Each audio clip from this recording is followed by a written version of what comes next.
Hello everyone! Thanks for being here. This is part 3.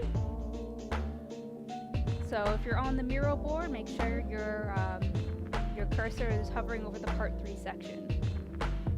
And in the meantime, we'll let you set up your mic and audio settings and all that stuff. And I'll begin introducing our guest here, who is a guest professional, Candice Yee. She is a friend of mine and is a professional UX and UI designer. So I'll let her just explain herself just while you guys are getting settled in. So Candice, welcome to the Collective Studio. Thank you. Great to be here. A bit about my background is that I've worked on a lot of UX UI projects. So I've worked with freelance work and agencies. So I'm currently a UI design consultant, so working in the insurance space. So very excited to see some of the work here. And yeah, that's kind of me in like a nutshell. So I'm from Toronto and just I've met Melanie years way back. So great to connect with her as well. So that's a little bit about me. All right, thank you very much. And does anyone have any questions so far or any comments they want to share with Candice before we get started? Nope. Okay. So we're gonna settle you guys in. So right now, if you want to spend a few minutes preparing your presentations, you could go to the frames here for your team. So team A will be in this green frame here, and team B will use the blue frame. We have some extra frames at the bottom in case you need some more space. If you want to know how to upload an image, you could simply go to the Miro board, and on the left-hand side of the Miro board, there's a toolbar. You can click on the plus sign to open up more apps, and if you do that, you'll be able to see the upload option. If you could see the toolbar, you could probably look at the icon with the arrow with the around a square, and that is the upload icon. You click on that, and you could upload your wireframes that are located on your desktop computer. Okie dokies. And then feel free to arrange it. You can make it as big as you like. And definitely let us know when you're finished so that we'll know which team is ready to present. And if you're wondering who is on your team, let's just say if you missed us and you're wondering how to get caught up, I'm just going to copy and paste the team assignment frame so that you guys know who is on our team.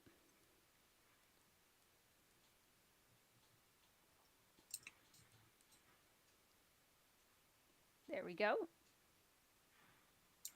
So team A is Ni, Dan, Asma, and then team B is Hensel and Sirikwan.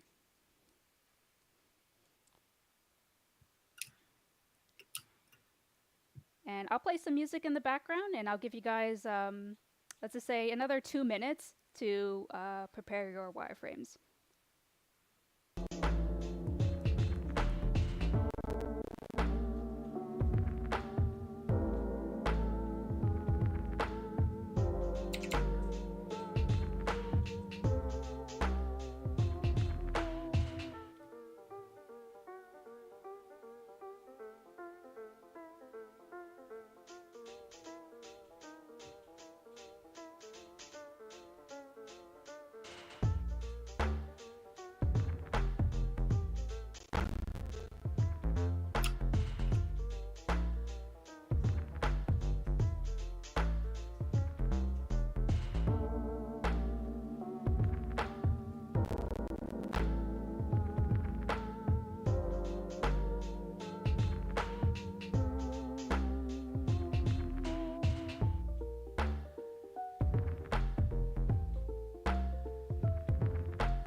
Are there more wireframes for Team A? Oh, there we go. Awesome. This is looking great.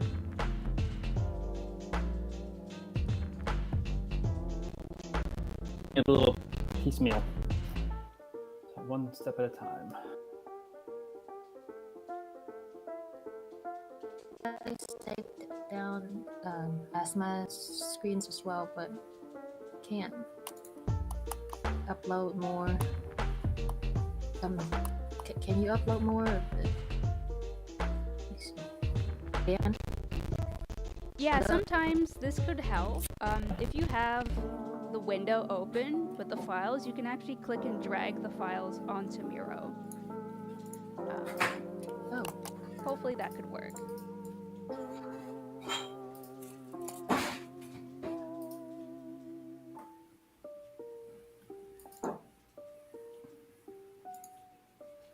oh here. I just did a quick Okay. export over on my end. I think I got it now, Dan. Oh, okay. Got the, yeah, yeah. Good.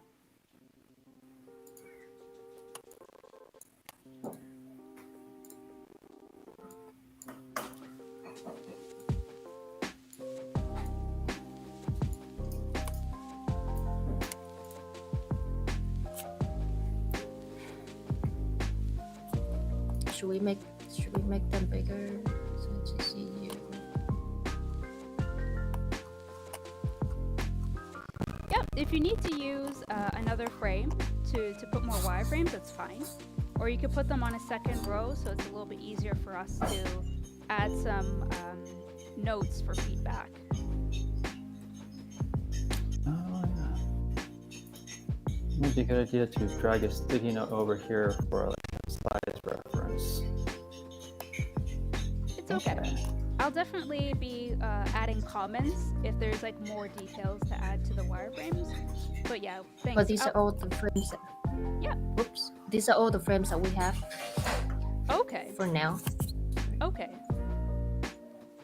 And I'm wondering, is there anyone here from Team B?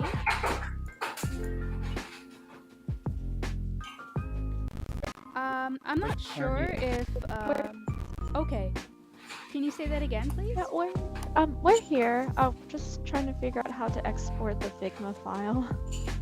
Okay, on Figma, you could click on the frames. You can click on a collection of frames, actually. And on the right-hand side, if you scroll to the bottom, you can click on Export. And from there, you can actually choose how you want to export the wireframes, whether it's a PNG or a PDF or whatever. Are we doing it like individual screens? Yeah, you should show individual screens. Oh, okay then. Or if it's easier for you, you could also take a screenshot. That way it's a little bit easier for you to show all of your wireframes. Okay. Perfect. Thank you. Thank you for the help on that. Yeah, no problem. In the meantime, though, we could start presentations, and we'll start with Team A. So Team B, if you're still working on the wireframes, I'll let you guys work on it. Hey Google, play Spotify. Okay. So Team A, are you guys ready to present? Yeah, I think so. Is Asma here? I don't see Ozma. Yo, okay. Well, I guess I could start, but then she is Sure. not here yet, so I don't know. Yeah, it's okay. If You she have a missing comes in teammate. during the session, then we could always get Okay. her to share her wireframes after you guys are done presenting. Okay? Okay. So we're going to give you guys about like 5 to 15 minutes to present. So again, no pressure, but take your time explaining your process, and also remember to frame the user's experience and try to connect with Theodore and what his frustrations are and how your solution is going to help solve them. Okay? So we'll start with Team A, and whoever wants to present first will follow you.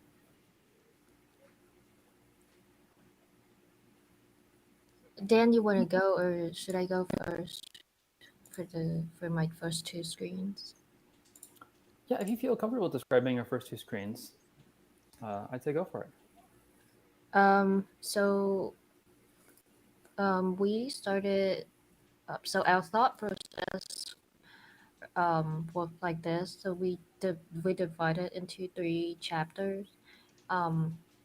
My chapter, which is the first chapter, is when we started the app. So like when we click um, open the app, and then we will access the home screen.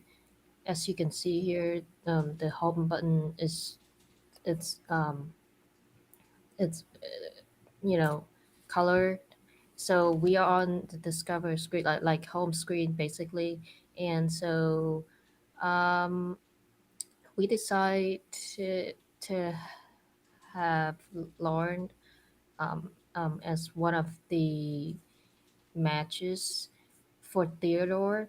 Um, so the Brown's categories was just one of the ideas for um, the dating apps. I don't feel confident for it yet because it's like I'm browsing through products. So, like I said, I don't have much experience with dating apps, but like I would um, for my own thought process, I was like, oh, if I could browse through categories, and it's just easier for me instead of jumping right into like a seas of people users. So yeah, I wanted to include that as the features of the app. And then Lauren was selected to be showed off here for Theodore's using AI personalization um, features. We did talk about the AI bots and stuff, like the AI integration for our apps.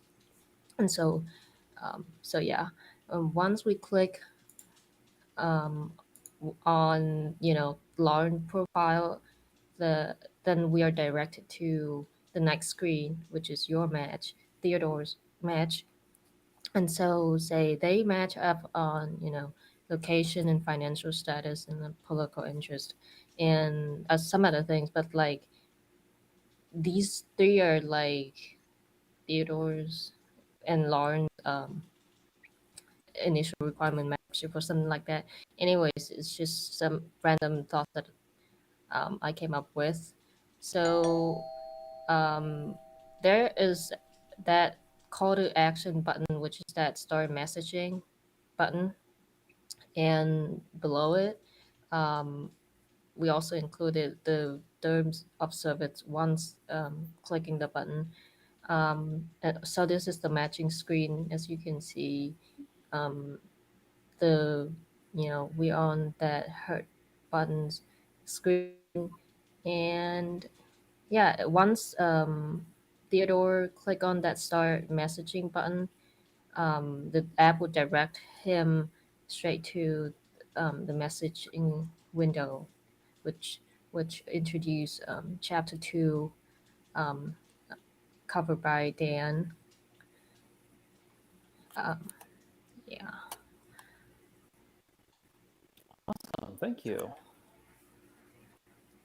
So as Nee was just saying, we kind of broke our uh, project into a story of 3 chapters, and chapter 2 is basically a chapter about them chatting.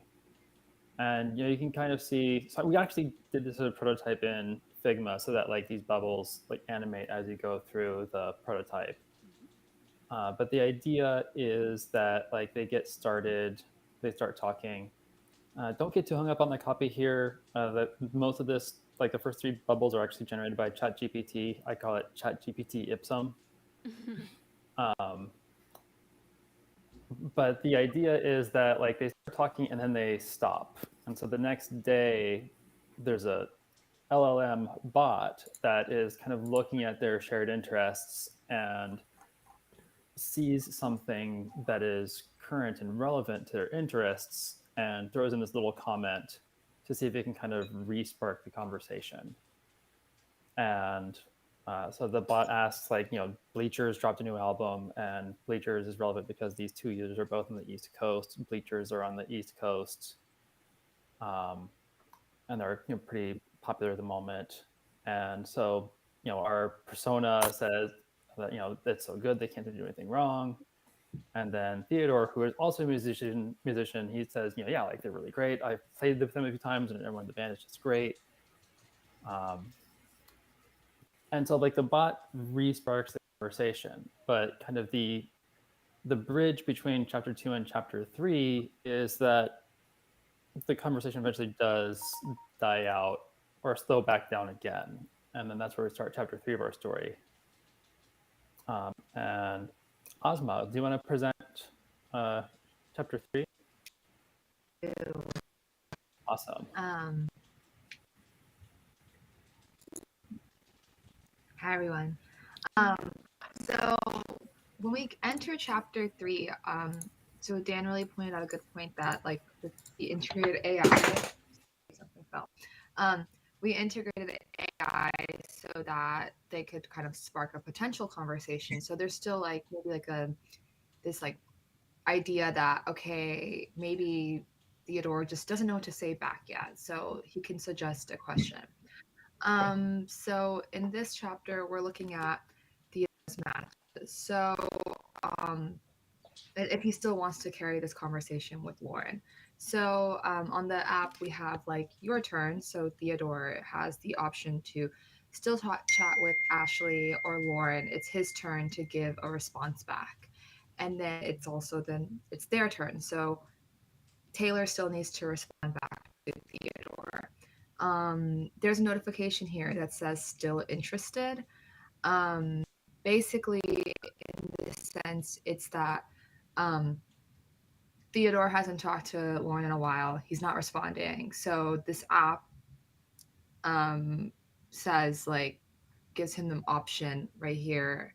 Hey, Theodore, are you still interested? Get more matches and you can share your feedback. And it's supposed to be in order, actually, but it didn't upload in order. It's the last screen on the right. I'll just order this really quick. Yeah, oh, it's okay. He's on it too. Cool. Okay, there we go. Do we still have the iPhone like notification? We got in. I can go export that really quick. Sorry, we missed that. Okay. Let's see here. That's okay. That way I can run it through to everyone, like what exactly happens in this process. Right. So here's one of the missing frames.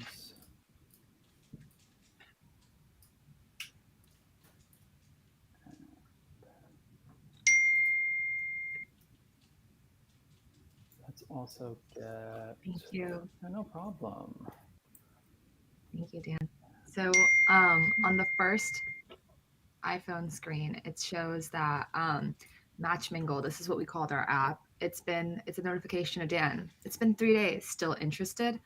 So now Dan thinks, okay, like, all right, the app is telling me like, I need to give a response back. So when we pop over to your matches, we see it's your turn. He has to give Ashley a response. He has to give Lauren a response, and he's waiting for Taylor to give him a response. He also has like this red notification bubble, which won't go away until he goes into the chat with Lauren, where it says still interested. When he enters the chat with Lauren, it says, hey, Theodore, are you still interested? Get more matches when you share your feedback. So this is where Theodore cannot ghost. The app will not let him continue to get a lot more matches until he starts like responding and instead of leaving people on red. It kind of just helps with the filtering out, like not having 20 open chats, and just leaving people on red and just ghosting people. So he has the option to hit yes or no. In this case, he chooses no. And on his end, it says, sorry, things didn't work out. This conversation has closed. But we see in the last screen that on Lauren's end, it shows her messages with Theodore. She had a message from him saying like, awesome, I like them too. I even played with them a few times before. And then 3 days later, she gets a message from Theodore saying, well, not necessarily Theodore, the bot from Match Mingle saying, we're sorry, this match is no longer interested. In efforts to support your journey for love, we've added 3 extra likes to your daily limit. So we're under the assumption that Lauren is on a free version of this app, so she has a limited amount of swipes per day that well likes that per day that she can like a certain amount of people daily. And in this instance, because the app is we're trying to stop ghosting, she's not getting ghosted, she's just getting notified like he's not interested. And we as an app want to empathize with our user who is probably confident that maybe something would work with Theodore, that we're still here to support you. Here is an extra 3 likes for our from us to help. So that's where we kind of closed out our app and tried to fill that void of ghosting. Any questions? Okay, thank you for doing that. Thank you very much, Team A, for coordinating your efforts together.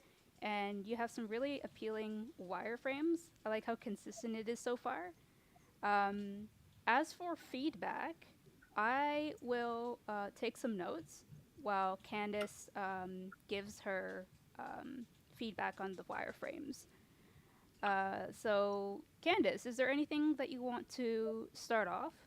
Something that you noticed? Yeah.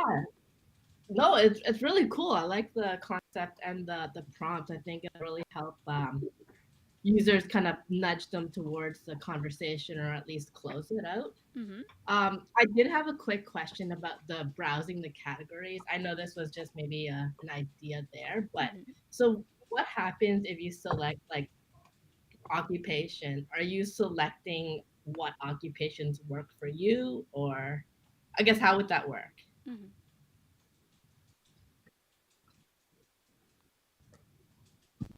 For you, it's more like so when you fill in your preferred um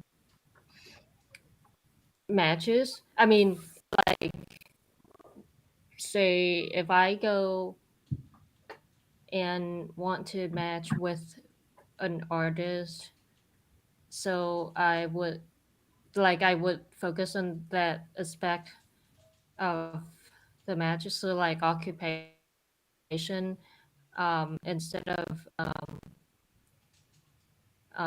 you know matching with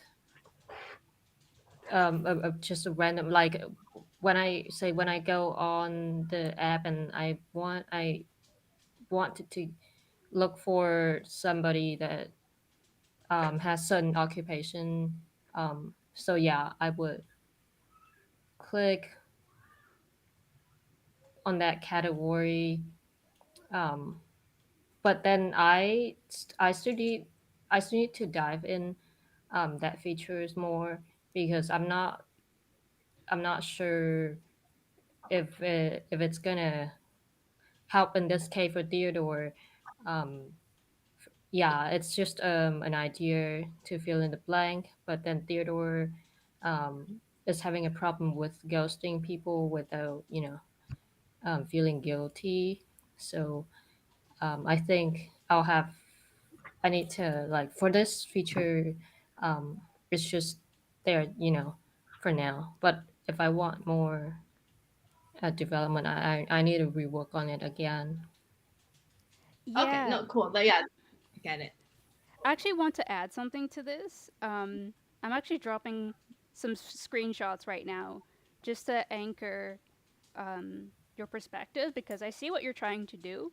And I've seen it done on some dating apps, like on OkCupid, they actually have a row where you can actually select from people's profiles, and it's usually the ones that usually pay to somehow get more matches and being more visible. So you can actually scroll through people who have either given you a super like or some kind of message or interacted with you first, or you could actually see profiles of people who you highly match with and you're most likely to get along with. So the way that the OkCupid algorithm works is they construct like a score to match your profile with someone else, and they utilize that top area to browse between different people. And I think the browsing of categories, I could see what you're doing, but it might help to look at visual examples of competitors. So I know it wasn't required of you guys to do a competitive analysis, but definitely something to keep in mind for future reference, that if you're trying to design something that you haven't used before as a product, try to see what other established apps are doing first. It doesn't mean you have to follow exactly what they're doing, but just to get a sense of how it is that they lay out the information in a way that makes sense and is successful with their users. Because it's true that users are probably going to spend more time using other apps besides yours. So it helps to keep in mind what kind of mental models or what kind of ways that you can construct the information that is going to make sense to the user right away, so they don't have to learn how to use your product as much. Hopefully that makes sense. Yes. Okay, Thank you, Milan. cool. Yeah, so I posted some Yeah. screenshots here of the just the marketplace. Like, if you have an iPhone, you could definitely check it out and do your own research from that. Cool. Okay. Thank you. And Yeah, just to add on that, I Mhm. know some apps use like onboarding where you can kind of select like what you want to show and what you're looking for, and it kind of filters out a lot of things. So maybe you can think about something like that, just having it at the beginning of your flow instead of having it in the categories, and just having some onboarding quiz or just a way to get to know what you're looking for specifically, and then you can start filtering out what you who your matches are and things like that. Mhm. Yes, that's also a great idea. Thank you. You're welcome. Yeah, I'll look into that. Um, Drop something in really quick. Uh, I think part of maybe what happened here is I think the categorizing at the top was something that we kind of dropped in a hurry, but it wasn't like the central portion of the story, so we sort of got less attention paid to it. And so over to the left of our workspace, I dropped in. There's some wireframes I did a few years back where I used different levels of fidelity at different parts of the wireframe to basically say, like, the parts where there's more fidelity, here's where I want more feedback now. And then the parts where there's less detail, that's stuff we want to talk about later. I think that's a helpful tool for designers to kind of corral stakeholders into the feedback on the stuff that we are focused on. mm, Okay, that thank you makes for that. sense, Dan. And I've got to be mindful for time, so we got a lot of wireframes to go through. So, do we have any more remarks for the first two wireframes? Or Candice, do you have anything else to add? No, I think those were just the questions I had. Everything else looks pretty intuitive and straightforward. Okay. Um, Another thing I have a question about is the match here. Um, does it really specify on this screen, like, is there any intent to specify how the people are matching? Like, Well, so I watched the OkCupid matching algorithm that mm-hmm, you included in the email, and I think it was really fascinating how they match. And so, like, it actually show questions from two people, like how they prefer. So, say a person that say a person that likes attention, what so the quiz would ask what you want the your match to answer for this question, and the answer is you don't want to you don't if the match answer yes, she also likes the attention in a relationship, then that two match wouldn't get a good match because both people can't, you know, if the both be like two people likes attention too much, so it would it doesn't look good for the relationship. So then a better match for that would be the native one that say no to that question. So like this kind of thing, kind of based on that thing, um, when the two people answer some certain questions about say political interest, and so they just the answers kind of match um, one's expectation on the other person's answer. mm. So like initial requirement from Theodore's that Lauren met, stuff like that. But it's I don't know how to explain it well, and so Okay. um Yeah. yeah, that's all Okay. So, I don't know some if that makes feedback sense. for this screen. I think it may help um, inform people of their decisions when they get to browse through a user's profile and learn things about them that would make them want to start a conversation. So I would try to anchor it down to the user's experience of using this app. And I understand that you haven't used dating apps before, but definitely with research, you could start to see how things are being laid out that would encourage users to make a response. So the matching algorithm stuff is really fantastic, and it's great that you're considering that. But on the screen here, um, to me, I'm not sure how the user is going to be intrigued to talk to this person just by just a list of checking off the location, financial status, and all that stuff. So I think this could improve if we have more context. Instead of just a match of location, maybe describe maybe someone lives in a suburb next to where they're living. Maybe they're not living in the exact same location, but perhaps in proximity. Like, give a sense of where this person is. Are they in New York City? Are they in Chicago? Um, some people may have preferences of distance. If they don't mind long distance, then maybe to show that information here, like showing a comparison of Lauren's responses or Theodore's responses on their profile, might help to reinforce that message. Okay, Okay, that alrighty. makes sense. I'll just write that out on a note here. And in the meantime, Candice, if you have any more feedback for Asma and Dan, feel free to jump in. I'm just going to write some sticky notes. Sure.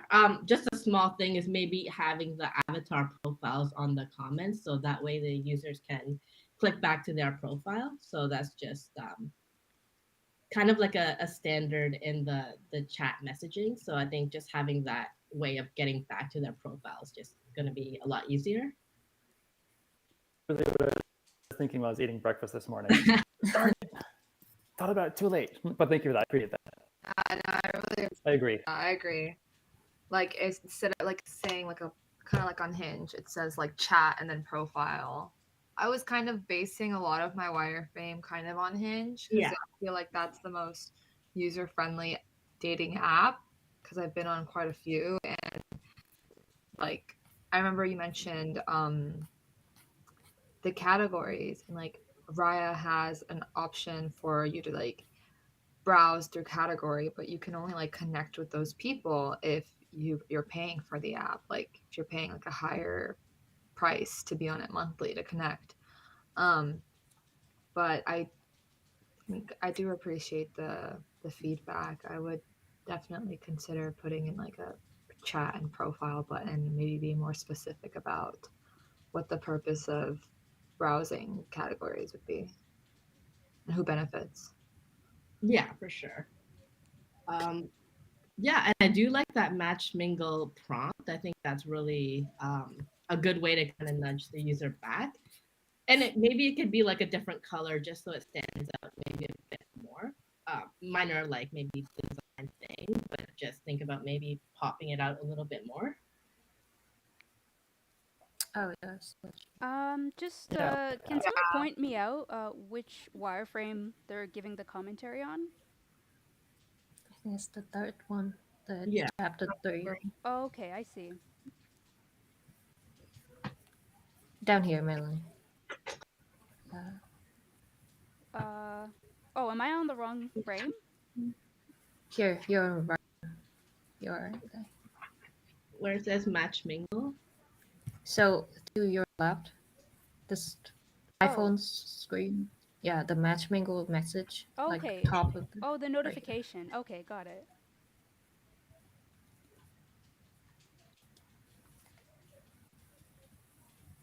Okay. Sorry, I lost track a bit, but Candice, could you just reiterate what the feedback was for this wireframe?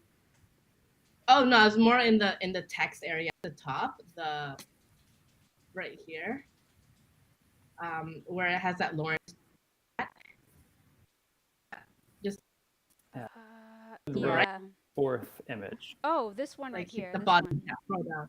Yeah. Okay. Okay. Yeah, like those prompts, maybe they can make it stand out a little bit more. That way, there's more initiative to kind of want to see it and respond back. It just feels like a normal chat. So just adding some flair to it. Yeah. And your earlier suggestion about the avatars would also help the matchmingle bot stand out more too. Yeah, sure. Yeah. Yeah, I don't know how to make it more visual, but even if we use some kind of icon as like a profile image for the bot to just signify that it is a bot that's actually given the prompts, and maybe perhaps having like the profile images of Theodore and Lauren throughout the chat will kind of reinforce that personal connection. I think the way that the chat is like kind of colored or color scheme, it works because you can actually see clearly what your responses are versus the person that you're having a conversation with. But yeah, to visually reinforce things, it would be to your benefit because the users, yes, they are inputting data into an app, but we also want to help them to connect with the people that they're talking with in some kind of way. So having some kind of visual reinforcement would be helpful, I think. I saw some other wireframes down here. I think this is what Asma was working on. So where it says your turn, Ashley and Lauren, maybe if we have images of Ashley and Lauren, it feels way more personal. Yeah. It feels like you can remember the person not based on their name, but how they also look. That would be helpful for the user to stay interested as well. No, I agree. I was thinking about that earlier. Like, oh, I should probably put like a bubble there, like their face, so they can see it, like a small gravatar of their like profile image. Absolutely. I know we're going a little bit over time, but I'm gonna add some more remarks to the wireframe. So I'm just gonna add another note here about adding profile pictures.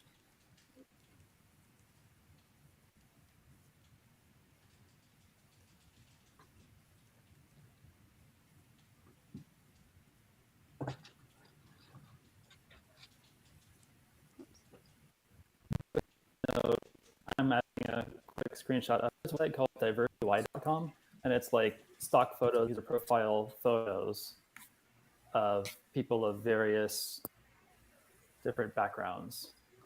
And so I'm kind of saying if we're going to do this over again, I'd probably start here looking for photos to use.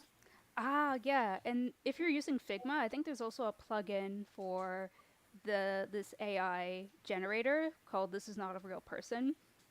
There's a website for it where it randomly generates a person's portrait, and it looks. Yeah, you're laughing because I know it's true because I've seen it too, and it's so uncanny.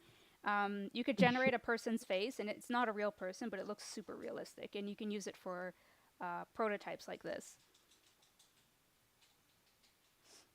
And okay, I think that we have covered the feedback for Team A. Apologies that I'm having a little bit of a weird time getting these sticky notes ready, but I'm going to add more sticky notes after I review the recording so that I could capture all the feedback. But for now, Candice, do you have anything more to add for Team A before we move on to Team B? Just a question. So if Lauren wants to go back, is this message still there? The hey theater still, or sorry, maybe it's the theater. The prompt, is that still gonna be there if they click off the app and then go back on? That back icon. They can go back. Okay. To go back. Yeah. That's it. Purpose. Okay. All right. Well, thank you, Team A. This has been really great. I really appreciate the feedback and the insights that we all kind of shared. And yeah, I really appreciate the hard work that you guys did because this is not easy to do a full prototype or a half prototype in just less than a week. So yeah, you should congratulate yourselves on like an excellent job done. And definitely hope that you guys will take some of the feedback and improve your wireframes, because this could also be something that you could start testing and experimenting on users. Alrighty. Okay, so now we're going to move on to Team B. I'm going to set the timer again. So Team B, are you guys ready to present, or do you need a couple of minutes? Yeah, I think we're ready. What do you think, Sarah Kwan? Yeah, I think we're good. Yeah. Okay. Should I start off? Yes, absolutely. Okay. Perfect. We're just gonna go back and forth. Like I'll present one screen, and then Sarah Kwan will present the next one. We'll go back and forth. This way, we'll be able to we'll be able to explain the user flow. So starting off with the screen that we have, we created a fictional platform, frames. And the platform basically just is a way to recreate these user journeys between two of the potential matches. First one is Serene, and then Theodore in this interaction process. But with screen number two, that's the screen that we first started off with, and it basically indicates a platform that replicates familiarity. We used TikTok as an inspirational format. We also used Bumble, which we thought was more intuitive to use. So this way, when users first go onto the platform, there's this familiarity and there's an easy early adoption for them to go on it, have some type of knowledge of it because of their social media use and other dating apps, where we can just easily convert them from one screen to the next through the process. So with that, Sir Kwan, you want to start off with next screen? Oh yeah, absolutely. So right now we're in Theodore's position, and as we know, he's in a full-time band. He's traveling on the road, and so um, when we do show up on Serene's profile, we gave him the option to also look at the other singles in his area too. So from the first screen, he's able to scroll through her profile, which she's only able to do 10 to 15-second videos, kind of like reels, in order to showcase her personality instead of that fatigue of just running through profiles and then reading all of those bios. And then some of them, they're not personalized. And so we thought that using the reel format would allow them to showcase who they are in a more personalized way.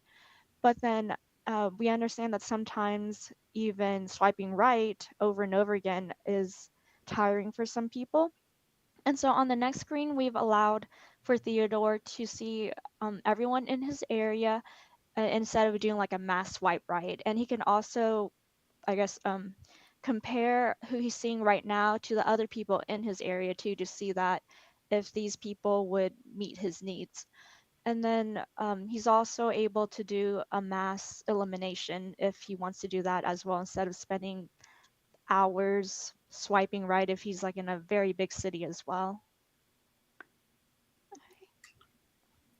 And then from here, he can just read about where she is in the area, her interests, just keeping it on the same format that Bumble does. Okay, and then this is Theodore as well. Okay, and do you want to take it from here, Hazel? Sure, no problem. So with the screen, let me see. We're at Theodore's screen. So the next one basically depicts them two matching, and in them getting notification that they match, they have an option to either message or continue exploring. In this scenario, they are going to match. So with the message button clicked on, tapped on, they'll move on. We'll move on to the next screen, and then that screen is the screen where you'll first see the conversations panel, and in that, on the top section, you'll see interested matches, which is alternative options that Theodore and Serene will have. With this top flow, we're going through Serene's perspective. So you'll see what she's going to be encountering as she continues the conversation with Theodore. And you'll see at the bottom the discussions with all the other potentials as well. And then for the next screen afterwards, you'll see the conversation between Theodore and Serene. And from there, they're just getting to know each other. And you'll also notice that there's a couple of icons. One icon would be to upload a picture, other one would be to record a message or even video, and even an option for an AI or pre-populated response all the way up on top.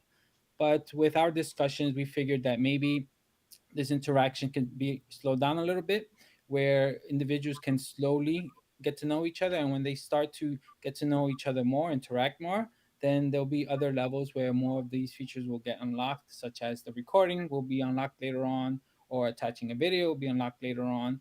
More of that interaction can be generated from those initial conversations to show more potential. And then the platform will unlock more. So this way they continue their engagement. Right, and can I add on to that one as well?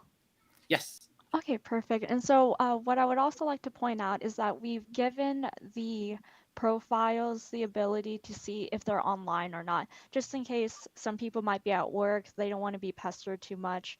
And we've also given them these little dates as well next to the messages so he can see when was the last time he's spoken to them as well.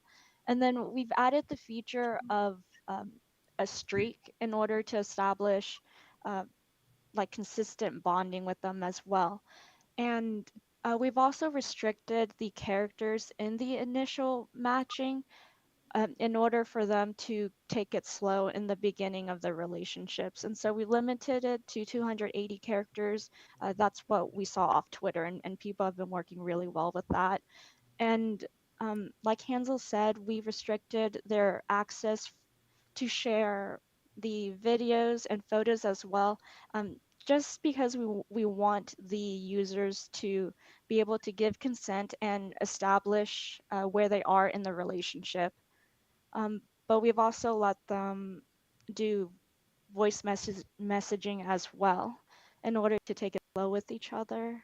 Um, but if they choose to take it to the next level, so to say, they'll be granted access to those features as well as to games on the app, just so they can have other opportunities to bond as well. But we figured that with limiting these features, this will allow the users in their early stages to feel each other out and then just get to know each other on a slower way. And excuse me one moment.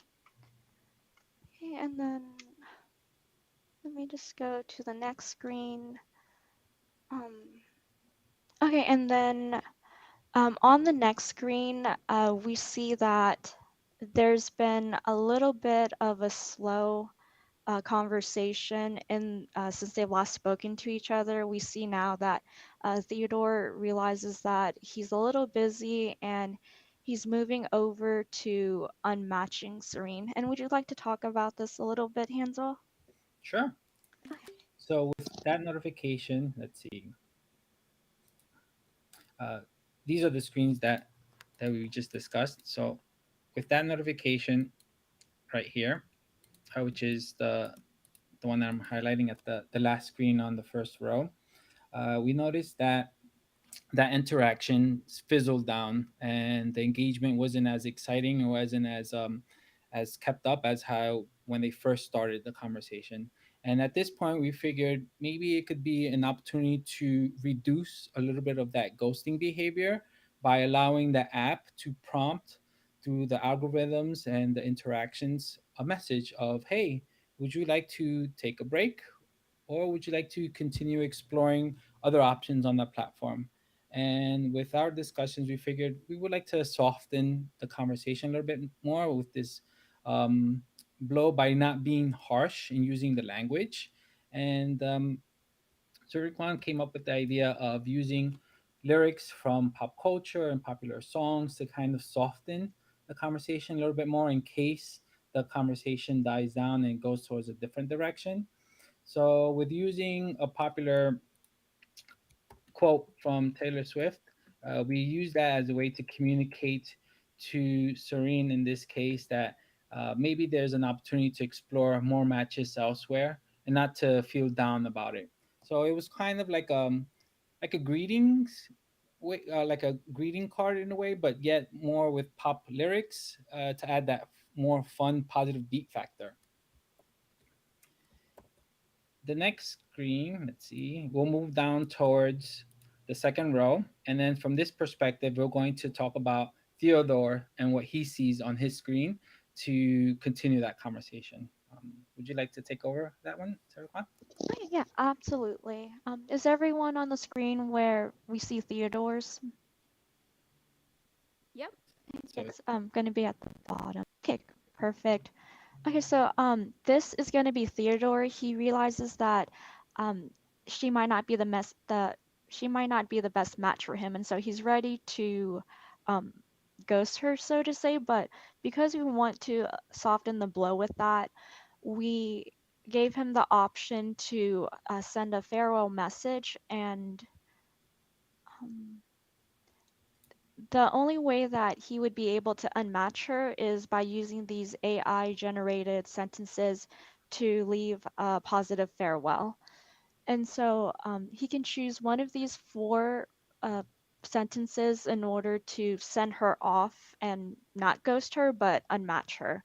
But if he does choose to not say anything, after a few days, the app will auto match, and that's how she'll get the message on the red screen up there. If she tries to go and see his profile, it's just going to automatically send her to that red screen because we don't want her to dwell on the past conversations that she had with Theodore. And if he does choose to leave a farewell sentence, that's going to be the only sentence that she sees in the profile. And once she sees that farewell, she won't be able to view his profile again because he's unmatched her. And yes, let's see, and to like wrap up the user flow, we decided to approach this problem of ghosting behavior by using other tools on the platform to create more engagement. So, our way of approaching the problem of ghosting is by creating more tools to have the users interact more in more meaningful, engaging way. So this way, they're not discouraged in going back on the app, and they don't feel bad about themselves in other ways where it doesn't allow them to continue pursuing their love journey. Okay, thank you very much. And That then was this, a great presentation. I'm amazed by how many wireframes you guys managed just between the two of you. And it looks very great. I loved it. This is a great presentation. And yeah, one thing that I noticed right away was your inclusion of video reels. And I think that's a really clever idea that I haven't seen quite utilized in the way that you guys have suggested it, which is sort of like TikTok, where people get to create introduction videos so that, we could see and hear them and they can express themselves in their own words. So I think that's a really great idea. And I don't want to take away from Candice's analysis. So if Candice, if you got some feedback, we would love to hear it as well. Yeah, no, awesome work. I really like the visuals. I think it works really well with like especially dating apps. So great work on creating those. And just a question maybe on like the search. I just noticed like what would they be searching for? can you repeat that again? Oh, just a search bar. I guess it's is that like a general like I guess would it be common for users to search at this point or is it Oh yeah, that would be an option for them. If those users turn on their location, they can search like the zip code or something. okay, okay, Yeah, those are mostly for people that are traveling. okay, gotcha. Yeah, I guess my feedback on that is usually with dating apps, they would have geolocation. So if you are in a particular city or state, it will tell you whether or not the match that you've matched with is either close in proximity to where you are, and then your options will change depending on where you travel to. Um, For this to be intuitive, though, I think you would have to ask the question of why do users want to search for geolocation results through the search bar? Okay. You know, Yeah, I'm just trying to think, like, in what context would the user want to use that kind of functionality? I suppose if they're looking at this person's profile right now and it says their job and their age, how would the user know to find the location? Like, how would they know um, whether the person that they're looking at is close to them or not? Okay. We did put their city location in their profile. Oh, okay. Like when they click on the name. And then we do have a check mark on them so they can be verified. Like when you sign up for the app, you have to use your driver's license because we don't want minors on the app. Mm-hmm. Okay, that makes sense. Okay, And then like so catfishing and everything too. got it. Okay, so we have verified profiles. yeah, Um, that's definitely important. Yeah, I know like with Tinder or something, like you can change like how far you want the person like location. You can have that kind of radius of like how far you want, your matches to be. So you can maybe think about that as well. Actually, Candice, could you say that again? I didn't quite hear. Oh yeah. So like I know some apps like I think it's Tinder that has where you can select like how far you want your matches to be. So it could be Mm-hmm. like 0 to 50 kilometers. So you can change the range, right? Mhm. Right, okay. We did So basically, we oh, sorry. You can go ahead. sorry we did try to include a lot of concerns with that feature, especially with like safety, and then like how far is this geolocation going to like span out. But we also noticed that in our conversations that if you're on these dating apps, I'm sure after a while people do get tired of casting a net around their own city. But we also felt that maybe this platform would be useful for individuals that are constantly traveling or on the go or exploring new areas, new countries, where they have an opportunity to cast a net on a different, I guess you could say, sea of fishes out there. And that'll be a great opportunity to experience something new from what they typically don't have a successful rate in matching with in their hometown. Okay, understood. Yeah, like I took inspiration from this because I have a friend that is planning on moving out of the state, and he's just been connecting with people that he can in the new city that he wants to move to, but it's like in a couple states away, so much further than 50 kilometers. Mm-hmm. Okay, and my next question would be, how would the user filter out those kind of preferences? Like if they are traveling and they have like a maximum distance of what they require for their partner, um, like how would they control the filtration stuff? Like how do they make that decision? We haven't created a screen with the settings and filters that allow the main user, but Mm-hmm. essentially we would have a screen dedicated to address those issues and allow the primary user to give permissions or even turn it on. Maybe it might be an option where they don't even feel comfortable turning it on and just want to keep it local where they are and just leave it as is. Okay. So, sort of like what we said with Team A, if there's some kind of matching quiz where users can input their preferences, I obviously like you didn't have time to explore all of those options, but that's something that you could also think about in terms of how the user is getting these matches and how are they narrowing it down. So instead of being shown everyone who's available, it could be more tailored to what the user is actually looking for in a person. So we could think about maybe doing that.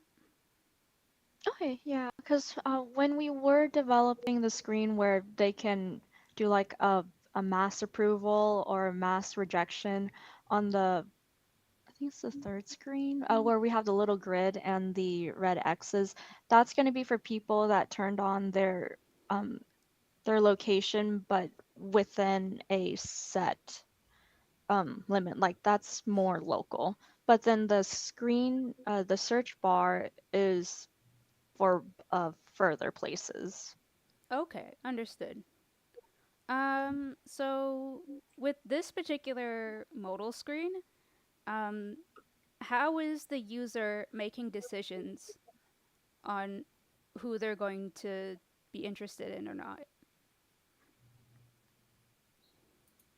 For this one, we were just trying to help them look through the initial profile. Like if some people had physical preferences, they could just look at their profile and decide there.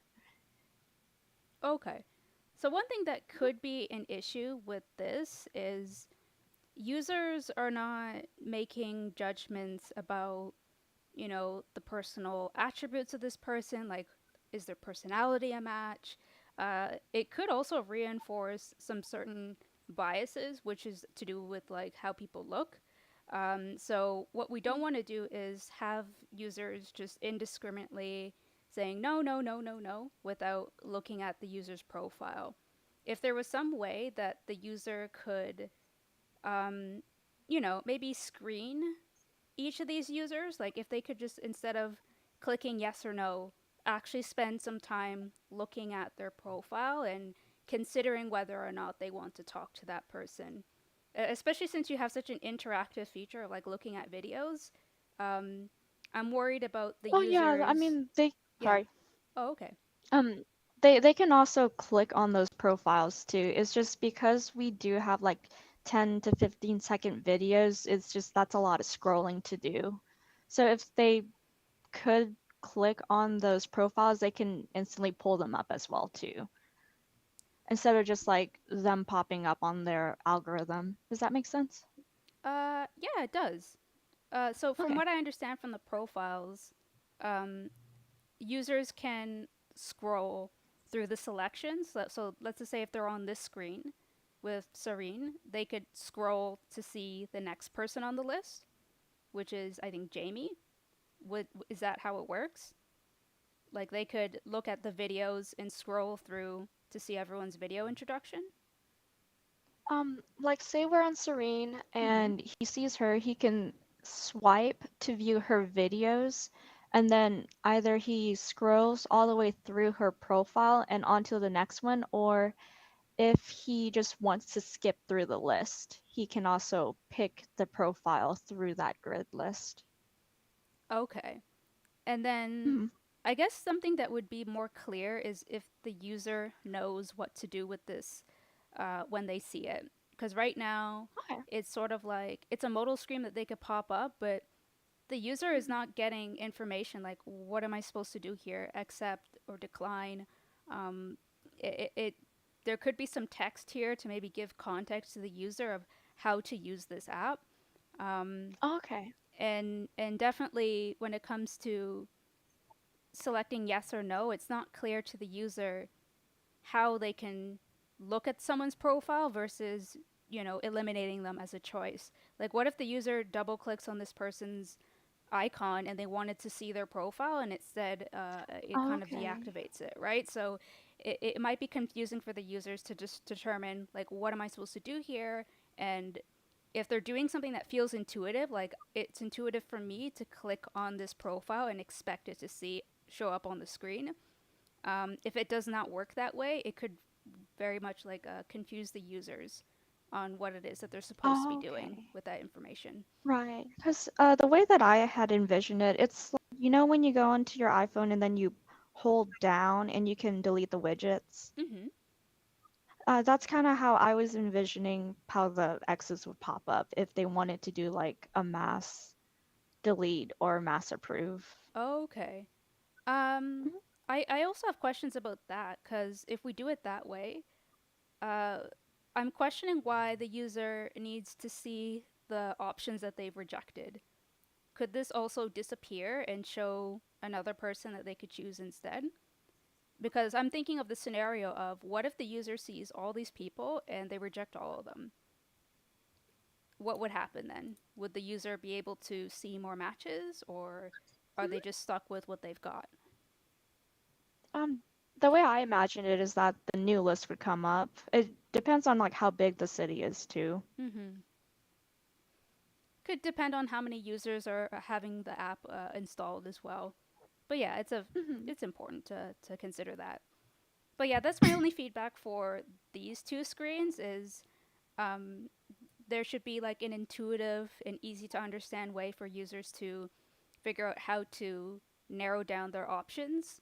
And also, there needs to be an understanding of what's going to happen next. So, on other dating apps, it usually regenerates like new matches. So, if you say no to someone, they're gone from your list. And Bumble sometimes does this because they know that people who do the swiping, they're indiscriminate. So, they swipe someone immediately to the left, and they might come back as an option later, perhaps when the user is in a different mood, and maybe they might evaluate that person differently. That's just something to consider when it comes to users' behaviors. Is sometimes people might open the app, they might be having a bad day. It's sort of like what we did with user journey mapping. Let's just say if Theodore is in the studio and he's like, "Oh, I'm so stressed today," and all the options that he's seeing are just not for him, but he might change his mind later if he were to see those profiles again, just randomly. Okay. Yeah. Okay. Great. Thank you for the feedback. Yeah. Yeah, no problem. I know Yeah. we're a little bit over time, but Candice, if you have other feedback on the other screens, we're open to hearing it. Yeah, I guess for some of the discussions there, so if should there be limitations just so you can really prompt the person to either unmatch them or delete them? Because I feel like if there's such a long list, you need some incentive to kind of Mm-hmm. prompt them to either drop the conversation or let them know. So maybe just having some kind of prompt after, I don't know, like 3 weeks maybe. Mm-hmm. Mm-hmm. Yeah, and you know what else I've noticed on Hinge? I noticed this when it comes to the overview of your conversations. Sometimes they Hmm. put underneath an accordion is sort of like a drop down of people that you haven't talked to in a while. So they kind of narrow down your choices on the basis of who are you talking to recently. And if you haven't talked to someone in weeks, you might want to talk to them later and say, hey, do you want to talk again? They give you that as an option. But I think there could be better ways around it. Like, that's usually what happens in these dating apps. And it probably just contributes more to ghosting if you think about it, because as soon as we eliminate choices or not make certain choices visible, it kind of allows users to just ghost indiscriminately without really needing to provide closure. So I don't know what would be a turnaround, Candice. Like, how could they maybe improve this a bit? You said a prompt, right?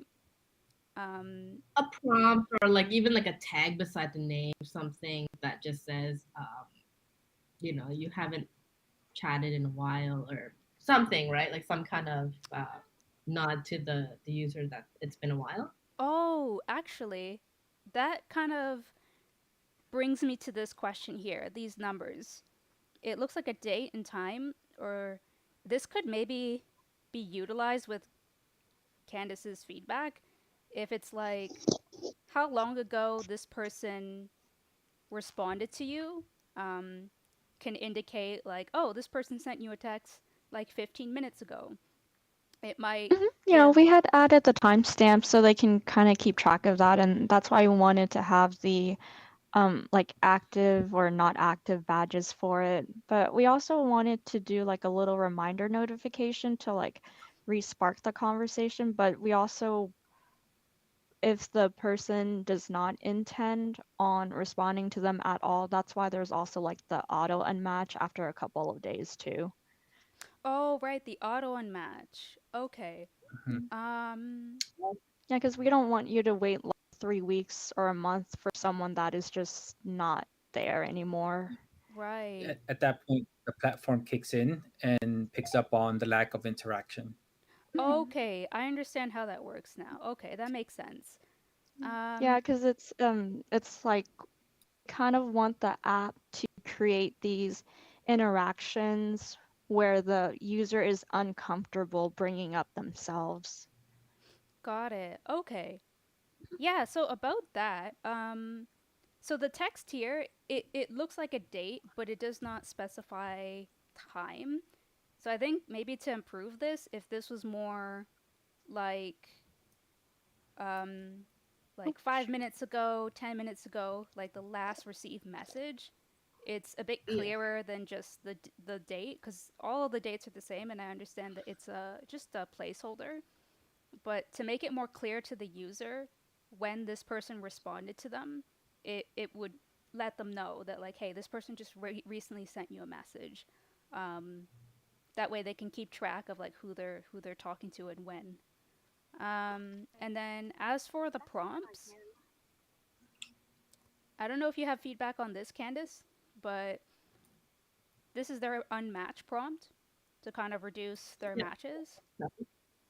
Um, I like the prompt. It's very simple, and it gives the Yeah. user two options to leave the conversation or to send a message.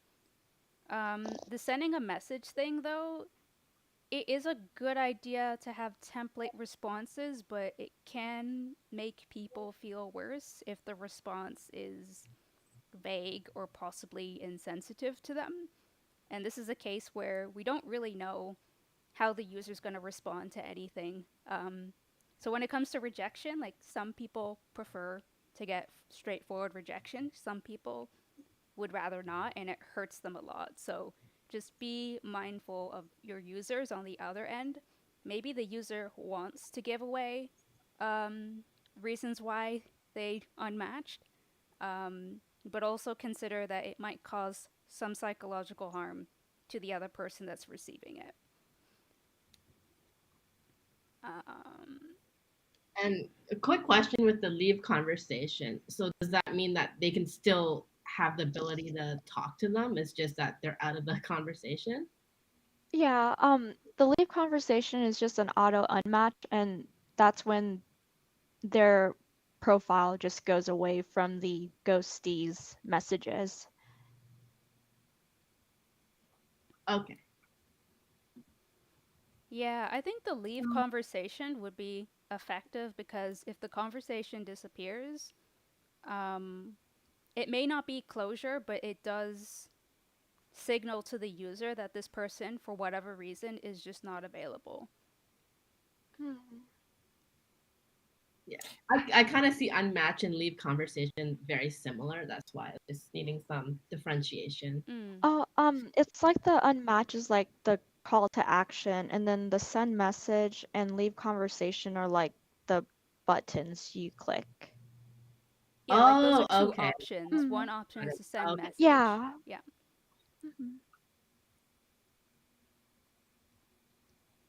A lot of our conversation revolved around how to soften this ghosting feeling that you're going to potentially put on somebody, and these are just like prompts and actions that we felt that maybe can help alleviate, not like a hard cold, like no contact type of behavior, but more of like slowly like fading away or slowly just like leaning somewhere else and venturing off. So these are just ideas that we just figured that maybe can help alleviate a lot of the ghosting behavior. But we're also trying to reinforce more engagement with other actions and activities on the platform. So this way, individuals have more of a meaningful conversation versus just dropping off. Right. In that case, even with messages, even if there's a templated response like wish you the best or, you know, some kind Mhm. of well wishes, I Yeah. think that could be positive in a sense that Mhm. things have made a close, but instead of listing the reasons why and saying things that might be triggering, just have like a thoughtful message. Like it could be a pre scripted response so that the user isn't going to say something rude or offensive. It just leaves the door open to Oh, possibility, and it makes people feel like, okay, well, there's no hard feelings. oh, Yeah. we took the responses off of grading cards. We thought that they were lighthearted. Yeah, some of them are a bit funny. Like, I didn't check the soil Okay. before I Um, wrecked myself. Um, yeah. but the thing We'll that's be like important to keep, more positive. yeah, the important thing to keep Yeah. in mind is that the user on the other end might be going through something else in their life, whether it's a mental health Okay. issue. And if they see that Mhm. message, they might take it in the wrong way, even though it was perfectly Okay. intended for like a very polite and playful way of looking at things. Mhm. It might hurt people's feelings, is what I'm trying to say. To Okay. us, we understand, and it's totally funny. But then again, I'm not in the position of dating, so of course I could read that Mhm. response and think that that's good. But also consider that your users have various things going on in their lives. So if they read that and they Mhm. somehow misconstrue that as something about their personality or they feel attacked by it, just be mindful of that. That users have a wide range Okay. of experiences. Yeah, maybe there could be a way with the AI words that you can change like the tone, like maybe you want casual tone or funny tone. So that could be, avenue. Yeah, all pretty good reasons and all pretty good compelling ideas to change things. All right, so we are a little bit over time, but that is okay. I wish I had more time to spend giving feedback more detailed because there's a lot of wireframes to go through. But we're really impressed with the work that you guys did. So this is a lot of good work that you guys did together in a short amount of time. So definitely feel proud of yourself that you've made it and you've actually delivered a pretty good and concise presentation as a result of it. Um, does anyone have any feedback to give for each other? Like Team A, if you have any feedback for Team B, or any comments or compliments? Yeah, I for Team A, I love the idea that there were options in the beginning Explorer page for participants to engage more on your platform. I definitely love that feature there, as well as the notification for individuals to receive outside of the app. Yeah, I like that extra step of considering what the user's phone might actually look like when they get this notification. Yeah. Yeah. And their use of emojis as well, it just captures people's attention more if it's looking less like a standard notification. Thank you. Just a little quick question for Team B right there. The screen next to the you match, you have a match. So that little red dot on the profile picture, does that show offline status or like do not disturb? It's just yeah, I Um, just was just wondering if which because screen? like this screen right here, the one that is next to you match, you made a match. So like Oh, okay, the like where the discussions conversations, are? yeah. So Okay, like yeah. That's right. Like they're offline and then green is active. so that red dot means they're offline and not like do not disturb status kind of thing. It's not do not disturb, but that they are offline and not on the app. Oh, okay, gotcha. But do not disturb is probably a good idea. Yeah, because oftentimes I guess I'm just using Discord too often so that I mistook what it is. That Yeah, is because a I fair. remember sorry. Oh, I'm sorry. I was gonna say it's a fair distinction to make because on the OkCupid app, they actually do have the icon and the descriptor that tells you whether a user is online or not. Um, I Mhm. don't know about uh, like away message, like away status or anything like that. It really depends on why the user needs to um, communicate that they're away when they're on the application. Uh, Well, I remember like when were on Miros, someone had said that she was matched with someone, but she noticed that they were only talking to each other at night, and so I guess I kind of wanted to just have them be able to track that as well. Yeah. Yeah, that's pretty intuitive design right there. Yeah, so and also that AI function there, you said that is it like a paid option or like or is it Mm. We didn't discuss that into details, but from a business perspective, I think that'll be a great way to generate a little bit more revenue for the platform if that would be an option for it to be paid by the user. But we didn't go too much into details in that business approach. yeah. Yeah, I really love the UI and also that little the video profile. I don't know what it is like how the profile is presented on the screen, like very visual. Um, um, yeah, Yeah, because I thought that like in this screen, if it was like a working prototype and we can actually show the video, it's just her talking to the camera, and she's like on vacation where she's like in a big city or something, but a very short interaction. But then you can like hear their voice and everything before you decide to match with them. although I would say that the for app with that carries videos, I think they would need like much bigger bandwidth or something like that. Like yeah, it's not it's not like it's not easy for an app to show videos all over the place. It's like it's gonna be like they need some cloud storage or something like that. I don't know. It's a dev work, but that's what I understand. I guess. Yeah. Maybe you can add like a play button here just for visuals so people know it's like a video and Yeah. not like static image. Oh, true. Okay. But yeah, well done. I really like. Chip in and say that I liked I liked how sparse the use of color was. I think that actually worked out really well. And I liked having like a little icon next to the person's location to sort of indicate that this is like a location. Mm-hmm. And the use of photography, that was great. So like a lot of the UI stuff I think is pretty decent. Like I really like the list of discussions screen. I feel like that's like a good use of like font sizes, differentiating between the person's name and the most recent message. All that was I really liked. One thing that seemed a little off to me was including the character count in a message after the message is sent. Like, was there a reason why we need to see the character count after the message is sent?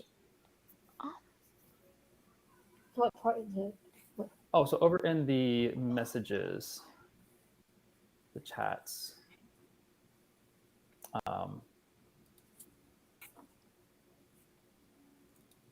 I see what you're talking about. I haven't really thought of that. I just wanted Okay. to show that there was a character limit before they take it to the next level. Right. So they have to be intentional with like emojis or like how they word things while they're getting to know each other. But I haven't really used Twitter that much. I just know Twitter has a Sure. character count. But yeah. Okay. And then I guess as a diagnostic question, if I'm not on a platform at the moment, but have plans to in the future, like is like people talking, like over talking in the early stages of the relationship, like is that something that contributes to ghosting? Not in you know group B, but yeah, it is. Okay. It's like, is this person spam? Why are they not messaging me so much? Yeah, because I guess like with the character limit, we wanted to give each party like an evil playing field. Does that make sense? Yeah. Yeah, as for Okay, the thank you. character limit, It sounds like from a usability perspective, it can be helpful because if you get a wall of text as a user, it's not going to be easy to scroll through it and read through it all, especially if the words are a certain size. So having a limit is helpful for that. But then from a mental health perspective, sometimes people do emotionally share a lot, and sometimes they use text to express themselves. So if a user doesn't know how to, you know, shorten their words to get the message out, it could also be a cause of frustration where they can't express themselves through text properly. There is the mic feature that could help, but it also could be an issue too of like how long should the video, sorry, the voice clips be. And when it comes to safety as well, if the users are using or abusing the feature, is there a way for the user to report a specific message? Like if someone sends you a message that sounds harassing or is long, verbose, and full of things that they don't want to see, they could have some kind of like report option to say that the messages that they're Yeah. receiving is not, um, like appropriate. Right, because I did see that on the other dating apps where you can report a profile or messages, and we wanted to include that, but we didn't have time to make the screen. Yeah, that's okay. That's fair. Understood that like there is time constraints, so obviously not every solution or opportunity can be explored. But it is something to think about if you were to improve this design and make it into like a clickable prototype. Alrighty, so it's about 1:33 p.m. right now, and I'm super happy that we were able to engage and get everyone to talk to each other about each other's wireframes. I hope you guys enjoyed this experience and you found something valuable from it. So to bring everything to a close, I'm just going to remind you guys that we have a survey. You've filled it out before, and like usual, I'm just going to point it out again so that you guys can fill out the survey. Actually, let me just find that wireframe for you so that I could actually give you the feedback link.